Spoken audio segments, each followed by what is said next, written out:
अच्छा, ये जो ज़्यादातर चराई वाली बकरियाँ होती हैं बाहर जाती हैं गर्मी के मौसम में जी, तो उनका जो अडर होता है हमाना टीट होता है वो हिल के जी, इतना हिल जाता है कि वो दूध बड़ा गर्म हो जाता है, हीटअप हो जी। जाता है। तो ये ज़्यादातर मसला तो उनमें आता होगा या जो स्टॉल फीडिंग पे जानवर होते हैं उनमें भी ऐसा हो जाता है? सर ये जो आपका ऑप्शन है ना, ये कुछ बच्चों को डिहाइड्रेशन होता है, ये अलग मौजूद है, उसमें आपको बताऊंगा कि ये बाहर जाने वाली बकरियों में क्या बात होती है, इधर रहने वाली बकरियों में क्या बात होती है। और जो जानवर वक्त से पहले अपना आर्डर उतार देते हैं ना, उनके लिए ये बाहर जाने के लिए बोली की बहुत प्रॉब्लम होती है। ठीक है, उसको 2 किलो वजन अजाफी उठाना पड़ता है। ठीक है, वो 10-15 किलोमीटर जब सफ़र करती है तो उसी टाइम उसके बच्चे के पैदा करने का भी टाइम होता है, बच्चे की ग्रोथ का बहुत तेज़ी से टाइम होता है। लिहाजा ये बच्चे की ग्रोथ के ऊपर और माँ की सेहत के ऊपर बहुत ज़्यादा असर पड़ता है। हमारे दोस्त ये बोलते हैं कि ये यार बकरी कमज़ोर हो गई है, इसके अंदर बच्चे ताकतवर है। उनको ये नहीं पता कि हमने इसकी खुराक नहीं दी, और इसको हामला जानवर को लास्ट टाइम में खुराक के साथ आराम की भी तकरीबन डबल ज़रूरत होती है। ठीक होगा, अगर आप उसकी खुराक अच्छी करेंगे, उसको आराम नहीं देंगे तो फिर भी आपको रिजल्ट नहीं मिलेगा, वो फिर भी कमज़ोर से कमज़ोर होती जाएगी। अगर आपका जानवर आखिरी मंथ में वीक हो रहा है तो बहुत तेज़ी से हो रहा है, तो आप कोशिश करें उसको आराम और ख़ुराक दोनों दें फिल फॉर, इंशाअल्लाह ताला आपको ये प्रॉब्लम नहीं आएगी। चराई के नुकसानात में ये भी बड़ा मसला बना जी। अच्छा, चराई पे फरहान साहब किसी दिन वीडियो आप बनाएं, प्रोग्राम करें कि चराई पे जितने लोग जो है ना मैंने देखे हैं उनके मसाइल बहुत ज़्यादा होते हैं।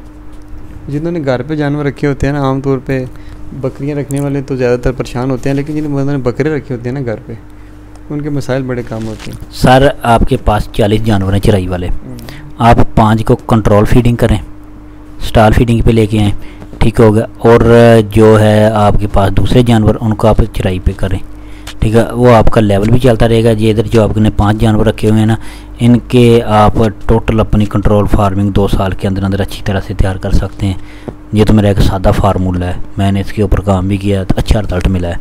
दूसरा ये चीज़ है, जिसको इस बात का यकीन नहीं है वो इस बात भी देख ले कि हम जो चरावे होते हैं ना, 20 से 22 दिन का बच्चा है जो वो बाहर निकालते हैं 1 महीने से पहले। अगर बच्चे को हम 2-3 माह के बाद बाहर से निकालें, वो घर से बाहर नहीं निकलता। ठीक है, वो कम से कम भी 20 दिन हमारे जानवरों के साथ हमें तंग करेगा। वो कभी इधर भागेगा, कभी इधर भागेगा, सारा दिन आवाज़ें निकालेगा, ठीक होगा, और घर में रहना पसंद करेगा। आदत बन गई होती है घर जी। ये आपके जानवर की नेचर होती है, आप उस की नेचर को किस तरफ लेके जा रहे हैं। अगर आप उसको चराई पे लेके जा रहे हैं तो फिर स्टॉल फीडिंग की मुश्किल आएगा, अगर आप उसको स्टॉल फीडिंग पे कर दिया तो फिर चराई पे मुश्किल लगेगा।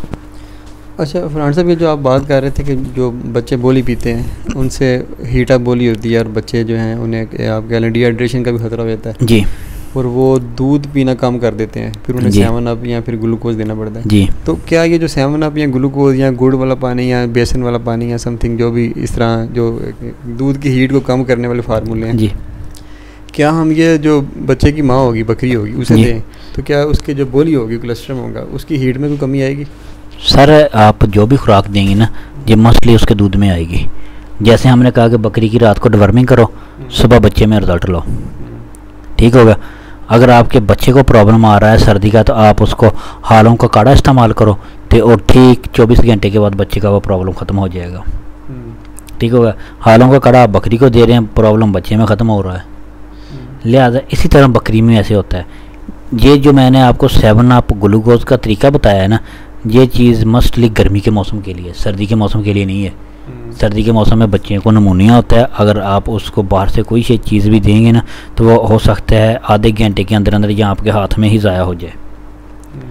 पहले तो ये हमें 2 चीज़ें देखनी पड़ेगी कि हमारे बच्चे को नमूनिया है या गर्मी की प्रॉब्लम है, ठीक है। गर्मी की प्रॉब्लम किस वक्त से किस वक्त तक शुरू होती है, नमूनिया का प्रॉब्लम कब से कब तक शुरू होता है। लिहाजा फिर हम उसका कुछ ना कुछ हल करेंगे। लिहाजा अगर गर्मी का प्रॉब्लम है तो फिर हम इस चीज़ का इस्तेमाल करेंगे, ग्लूकोज का, 7 अप का। अगर सर्दी का प्रॉब्लम है तो फिर हम उसके माँ को भी गर्म चीज़ें देंगे और उस बच्चे को भी कोई ना कोई गर्म चीज़ देंगे नहीं, बल्कि इंजेक्शन में इस्तेमाल करेंगे, या गोली की सूरत में इस्तेमाल करेंगे, या शहद की सूरत में इस्तेमाल करेंगे। अभी बात आ गई आपकी बकरी की कि बकरी को हमें ठंडी चीज़ देनी चाहिए कि नहीं देनी चाहिए, तो ये भी मौसम के मुताबिक होगी, गर्मी का मौसम है कि सर्दी का मौसम है। अगर हम गर्मी के मौसम में जानवर को ज़्यादा गर्म चीज़ें देंगे ना, तो वो अपना जो मैला निकालेगा ना, तो इसमें उसको निकालने में इतनी तकलीफ़ होगी कि वो क्लोज़ हो के अपने आप को क्लोज़ कर करके मैला निकालेगा, ठीक होगा, बिल्कुल अपनी कमर को टेढ़ा करेगा, ठीक है। इससे उसको जलन बहुत ज़्यादा होगी। लिहाजा उस वक्त हम अपने जानवर को जितनी ज़्यादा ठंडी चीज़ें दे सके उतना अच्छा है। इसके साथ बाद ऐसा भी होता है कि उसका ब्लड अंदर से खारिज होना शुरू हो जाता है, जिससे उसकी डेथ भी हो सकती है। इस सूरत में भी हम अपने जानवर को ठंडी चीज़ें देंगे। लिहाजा जब बकरी बच्चा पैदा करती है ना, ये एक बकरी की सफाई का मौजू अलग है, लेकिन एक मैं छोटा सा इसमें हल बता दूं कि आप 10 दिन तक उसको सिर्फ खुराक दें, उसके अंदर की सफाई की कोई चीज़ ना दें। हमारे आदमी ऐसे करते हैं कि फिर फौरन उसको सफाई की चीज़ देना शुरू कर देते हैं, जिससे बकरी का दूध का लेवल नहीं बनता। अगर आप 10 दिन के बाद उसको सफाई की कोई चीज़ देंगे तो फिर उसका दूध का लेवल अच्छा बनेगा। दूसरी चीज़ ये आपको सादा सा एक फार्मूला बता दूं कि अगर आपने अपने जानवर की बच्चा पैदा करने से पहले केयर अच्छी की है, लास्ट मंथ में उसको मुनासिब गर्म खुराक दी हुई है, तो वो खुद ब खुद साफ़ हो जाएगी। उसको साफ़ करने का कोई चीज़ इस्तेमाल करनी ही नहीं पड़ेगी। मतलब ये जो काढ़े शाड़े देते हैं, काढ़े शाड़े जो चकनाई वाले देते हैं, फाइट वाले, इनकी ज़रूरत नहीं है। जी हम अगर उसको पहले देंगे ना उसके आर्डर की तैयारी के लिए, या उसके बच्चे की अच्छी ग्रोथ के लिए, या उसकी सेहत के लिए, इससे हमें ये भी फ़ायदा मिलेगा कि उसके अंदर की सफाई ऑटोमेटिकली हो जाएगी। सही, ठीक हो गया। लिहाजा इसके बाद आपका आ गया क्वेश्चन कि ये बोली का इंसान के लिए क्या फ़ायदा है। सर ये जितना भी जो कमर का दर्द है ना, ठीक है, इसका एक बड़ा अच्छा और सादा हमारे पास फार्मूला है, तो 110% ठीक है। ठीक होगा।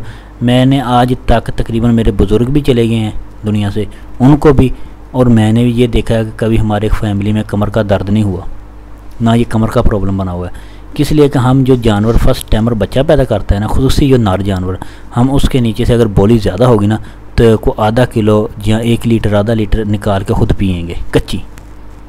ठीक है, अगर हम कच्ची नहीं पी सकते तो बना के पी लें, इससे आपके लग को बड़ा स्ट्रॉन्ग बनेगा, ताकत मिलेगी।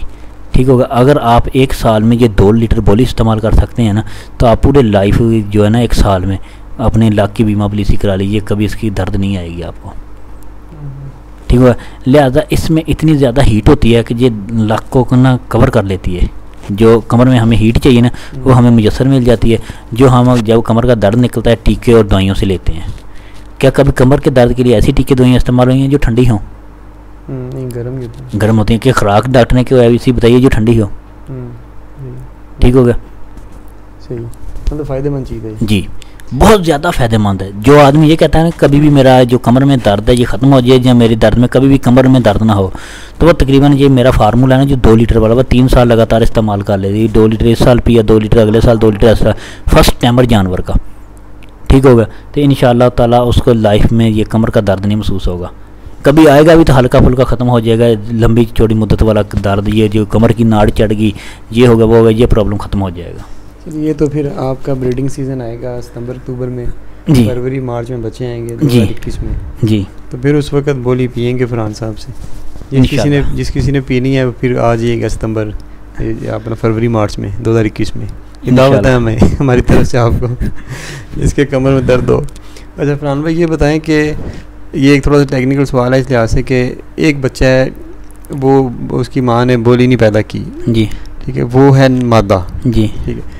एक बकरी ने एक बच्चा दिया है, वो है नर जी, ठीक है। अब वो जो मादा है, क्या उसे वो जो जिस बकरी ने नर बच्चा दिया है उसके नीचे से बोली पिला सकते हैं? जी। क्या वो जो मादा की बोली, जिसने मादा दिया जिसने नर दिया है, इनकी बोली की जो पावर है उसमें फ़र्क होगा या एक जैसा होगा? सर पहले तो चीज़ ये है कि हम पिला सकते हैं, लेकिन पिलाने के नुकसानात हैं।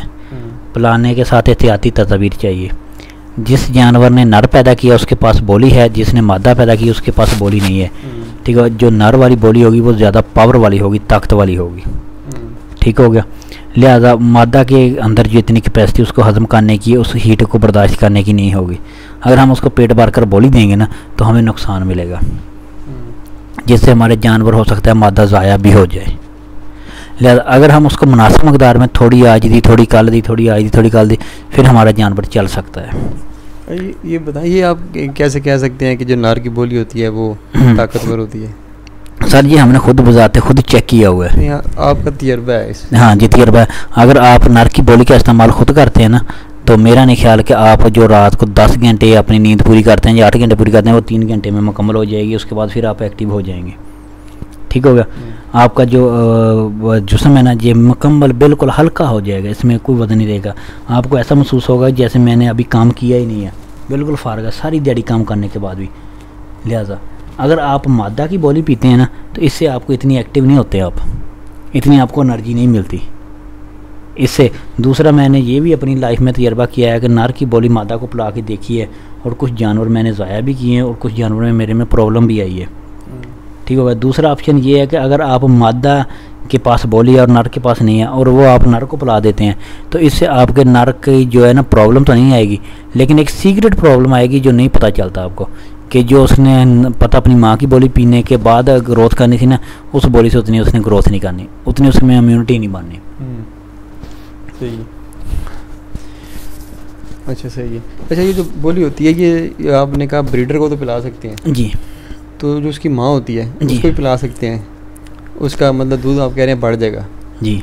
तो जो जो पट्ठे होती हैं जी, जवान पट्ठे जी, जिनसे हमने क्रॉसिंग लेनी हो जी, या जो बाज़ का हीट पे ना आ रही हो, जी, ये मसला होता है ना हीट पे जान बकरी नहीं आ रही, तो क्या जी। वो बोली पिलाने से बकरी हीट पे आ जाती है? सर जो हीट में आने का प्रॉब्लम है ना, ये बकरी का नहीं होता, आपके बकरे का होता है। जिस जगह आपके पास ब्रीडर है ना, तो आप ब्रीडर को गर्म खुराक दें, उस ब्रीडर से जितनी ज़्यादा हमक पैदा होएगी ना, बदबू आएगी, वो आपके लिए उतनी ही खुशकिस्मत साबित होगी। ठीक है। जितना ज़्यादा बदबूदार ब्रीडर होगा वो इतनी जल्दी बकरियों को क्रॉस करेगा और इतनी जल्दी ही बकरियां उससे क्रॉस होंगी। ठीक है। पहली तो चीज़ ये है, ये तकरीबन बकरियों को हीट में लाने के लिए आपके जो ब्रीडर का है ना, वो 80 से 85% अमल दखल होता है। ठीक होगा। और जो होता है ना ये वाला कि हमारी जो बकरी ठहर गई है, कि इसमें कितनी ठहरी हैं, कितनी फ्री हुई हैं, इसमें बकरी के अलावा बकरे का भी कोई 60 से 70% अमल दखल होता है। ठीक होगा। मैंने ये भी देखा है कि अगर आपका ब्रीडर सेहतमंद है, ताकतवर है, तो मेरे पास एक ब्रीडर ऐसा था कि वो मैंने साल में उसका चने वाली खुराक, ठीक होगा, और जो मीठा पानी ये नहीं मैंने कभी भी बंद किया था। तो जो बकरी कहीं नहीं ठहरती थी ना, बच्चे नहीं पैदा करती, वो भी आके उससे क्रॉस होती थी, ठहर जाती थी। ग्लूकोज लेवल उसका आप कर देते थे आप? जी। ये अच्छा फार्मूला होता है जी। ब्रीडर को ना मीठा पानी देना चाहिए क्रॉसिंग में। सर ब्रीडर को जितना ज़्यादा आप मीठा पानी और चने का इस्तेमाल करेंगे ना, अपनी फार्मिंग का शानदार रिजल्ट उतना ही पाएंगे। ठीक हो गया। अच्छा फरहान साहब, प्रोग्राम तो काफ़ी लंबा हो रहा है। जी सर, घंटा तो हो गया होगा मुझे तकरीबन। मेरा दिल है कि अभी हम जो है वो इजाज़त चाहें जी। तो अभी ये जो आज हमारा मौजूद था बोली का, क्लस्टर जिसे कहते हैं, बकरी के बच्चे की पहली खुराक पैदा होने के फ़ौरन बाद वो होती है बोली। तो आज हमारा उस टॉपिक पे आज हमने फरहान साहब से काफ़ी दिलचस्प और काफ़ी डिटेल में बातचीत की। अच्छा फरहान साहब, इसमें एक जो डिहाइड्रेशन का मसला बनता है गर्मियों में बच्चों में, एक तो बोली पीने से भी मसाइल बनते हैं, ज़्यादा पी लें गर्मी की वजह से, और बहुत बात डिहाइड्रेशन के मसले आते हैं जिसमें बच्चों के जिस्म से पानी जो है वो ख़त्म हो जाता है, उनके मसल जो हैं वो सिकुड़ जाते हैं जी, और उनमें शरह मवाद बड़ी बढ़ जाती हैं जी। तो अभी ये प्रोग्राम तो काफ़ी लंबा हो चुका है, तो इंशाल्लाह बहुत जल्द दोबारा फरहान साहब से ना अपील करेंगे कि डिहाइड्रेशन के ऊपर हमारे साथ तफसील से बात करें, क्योंकि आजकल डिहाइड्रेशन जो गर्मी बढ़ रही है, डिहाइड्रेशन के मसाइल ज़्यादा आ रहे हैं, क्योंकि इस तरह के मैसेज कंप्लेंट्स लोगों की तरफ से काफ़ी आ रही हैं कि बच्चों में शरह मवाद इस वजह से बहुत ज़्यादा बढ़ गई हैं कि उनमें पानी की कमी होती है, यानी कि नमकियात ORS वगैरह ये वो सारी चीज़ें, उनमें इन चीज़ों की कमी हो जाती है। तो बहुत जल्द जो फरहान साहब से अपील करेंगे कि इस मौजू पे भी वो जो है अब आपने मुफीद मशवरे दें लोगों को, ताकि जो मसला बना हुआ डिहाइड्रेशन का गर्मी के मौसम में, ये लोगों का मसला हल हो सके। ओके, तो इंशाल्लाह आज के लिए जनाब फिर इतना ही, इंशाल्लाह बहुत जल्द एक नए टॉपिक के साथ दोबारा आपकी खिदमत में हाज़िर होंगे जी। तब तक के लिए खुदा हाफिज़। अल्लाह हाफिज़।